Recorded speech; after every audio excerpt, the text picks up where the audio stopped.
हा world cup अत्यंत विचित्र होता त्या बाबतीत की कंडिशन्स काहीच मागमूस नव्हता. म्हणजे तीन वेगवेगळ्या टुर्नामेंट खेळतोय की काय अशी अवस्था होती. तर त्या दृष्टीने हे घडवून कसं आणलं तुम्ही सगळ्यांनी तिकडे? आय थिंक दोन फेज मध्ये होतं. एक तो युएसचा फेज होता आणि वेस्ट इंडिजचा फेज होता. युएस कोणालाच माहित नव्हतं कसं, कारण ड्रॉप इन विकेट्स होते ते कसे होतील ते कोणालाही माहित नव्हतं. तेव्हाच गेल्यावरच कळलं की कशा होत्या. वेस्ट इंडिज थोडी आयडिया होती, कारण आधी टूर केलेलं, इंडिया एच्या वेळी पण टूर केलं. आम्ही वेस्ट इंडिजमध्ये खेळलो, आम्ही फ्लोरिडामध्ये खेळलेलो. सो माहित आहे की काइंड ऑफ कशा विकेट्स असू शकतील तिकडे. प्लस हेही माहित होतं की एवढे मॅचेस होणार होत्या, तो वेर एंटायर विकेट मध्ये होणारच होतं. तर कुठे ना कुठे एक स्पिनरचा रोल फार महत्वाचा होणार होता. म्हणून तुम्ही एक बघा, या टीम 4 स्पिनर होते. लोक जेव्हा स्टेजला तेव्हा टीम काढली, लोक बोलायला 4 स्पिनरची काय गरज आहे, आम्ही 3 चाललं असतं. पण तो विचार त्या होता की आम्हाला माहित होतं की हा वेर एंटायर होणार आहे या विकेट.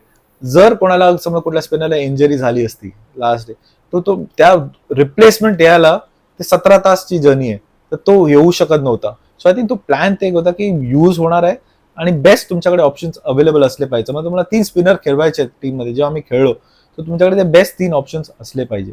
सो आय थिंक तो एक चॅलेंज होता. तो युएसचा जॅकपॉट, म्हणजे युएसचं गेलं तर कम्प्लिटली डिफरंट चॅलेंजिंग विकेट्स होते. Bowlers friendly, I feel real bowler friendly wicket होत्या. पण त्या डिफरंट फेज मध्ये तुम्ही प्लॅन तसंच करता की बाबा तुम्ही अँटिसिपेट करता की बाबा असं होणार, पण गॅरंटी नसते की ते होणार की नाही. पण आय बिल की तुमचं प्रेपरेशन असलं पाहिजे, की तुमच्याकडे बेस्ट ऑप्शन्स असले पाहिजे तेव्हा. आणि तोच एक होता की प्रेपरेशन चांगलं राहिलं. म्हणजे एक तर आयपीएल त्याच्या आधी होतं, तुम्ही जे प्लेयर्स तुम्ही घेता, तुम्ही कुठे ना कुठे असं होतं की परफॉर्मन्स होता. म्हणजे असं नाही की कम्प्लिटली आउट ऑफ या एक दोन प्लेअर असं होणारच आहे की बाबा सगळे फॉर्म मध्ये येणार आहेत. सगळे फॉर्म मध्ये आले तर तुम्ही 800 900 500 700 रन कराल आणि 20 ला आउट करा, असं होत नाही. सो सगळे फॉर्म मध्ये होणार नाही, पण कुठे ना कुठे 2-3 प्लेयर्स तुमचे मेन कोर मधल्या 3 प्लेयर्स आहेत, 3-4 प्लेयर्स आहेत, तुम्हाला माहिती आहे की हे इन फॉर्म आहे, तर तुम्ही can build a team around it. या T20 वर्ल्ड कप मध्ये 3 मॅचेसच्या वेळेस मैदानावर काय होत होतं आम्ही बघत होतो. ड्रेसिंग रूम मध्ये काय चाललं होतं ते आम्हाला थोडंसं सांगा. पहिली वॉज ऑब्व्हियसली पाकिस्तान, कारण 8 ओव्हर किती 41 रन्स हवे होते, 2 विकेट्स पडल्या होत्या. तेव्हा तुम्हा लोकांची चर्चा काय चालली होती, मेसेजेस काय पास ऑन झाले, आता सांगायला हरकत नाही. Honestly I think Rohit very जायच्या आधी एक व्हेरी नाईसली समअप केलं की आम्ही हा टोटल केला आहे, त्यांना हा टोटल करायचा. आता कितीपर्यंत पुश करू शकतो ते आपल्यावर आहे. म्हणजे तुम्ही जेव्हा कुठलेही बोलाल, एक ऍडव्हान्टेज होता त्या साईडला की ते विकेट फ्लॅट विकेट नव्हत्या. सो ते आम्हाला माहित होतं की हे फ्लॅट विकेट्स नाहीये. सो जर आम्ही एवढे कमी 119 वर आउट झालोय, तर तेही आउट होऊ शकतात. आपल्याकडे दुसरं बोलिंग होती आपल्याकडे. म्हणजे लुक ॲट बुमराह ज्या फॉर्म मध्ये आहे, अर्श आहे, सिराज, आय थिंक अर्श होता आणि बुमराह होता, हार्दिक होता, सिराज होता. सो हे 4 असे तुमच्याकडे रिअल क्वालिटी बोलर्स होते की तुम्ही ती सर्फेस एक्सप्लोर करू शकता. आणि then it's all about creating pressure. I think हे एवढे आपण जस्ट एक्सपिरियन्स या टीम मध्ये एवढा आहे, तू ग्रॅस्प अंडरस्टँडिंग करायला कुठल्या मोमेंटला तुम्ही स्क्वीज करायला लागेल की ते ओपनिंग तुम्हाला दिसते. आणि I think it happened under pressure. I think completely आपण इंडिया पाकिस्तान हा गेम तुम्ही बोलू शकत नाही की प्रेशर नाहीये. तुम्ही किती बोला इट्स अ नॉर्मल गेम नाहीये, बाहेर नाही लोकांना. जर आमच्यावर प्रेशर थोडा होऊ शकतं तर प्रेशर त्यांच्यावर पण आहे. तर प्रेशर बोथ वेज.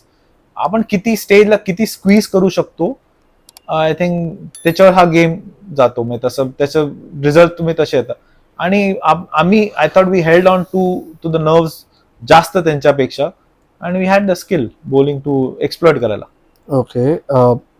पुढचा मॅच ऑब्व्हियसली ऑस्ट्रेलिया. येस, रोहितने तोडलं, पण ते जेव्हा हेड चालू होता तेव्हा परत ते 19 नोव्हेंबरचं भूत परत कधी बोलणं काही चर्चा झाली तेव्हा?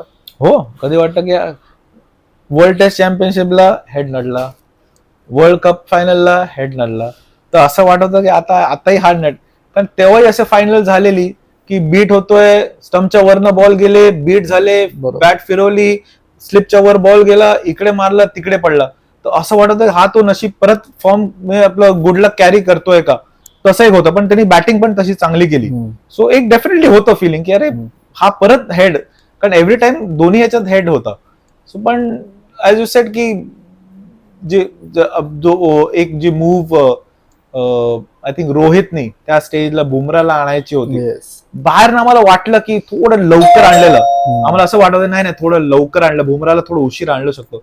पण I think very excellent move होती, कारण त्या स्टेजला आम्हाला व्हेरी क्लिअर होतं की आम्हाला बुमराची विकेट पाहिजे होती. जर अगर सॉरी आम्हाला हेडची विकेट पाहिजे होती आणि तुमचा बेस्ट ऑप्शन कोण होता तेव्हा बुमरा होता.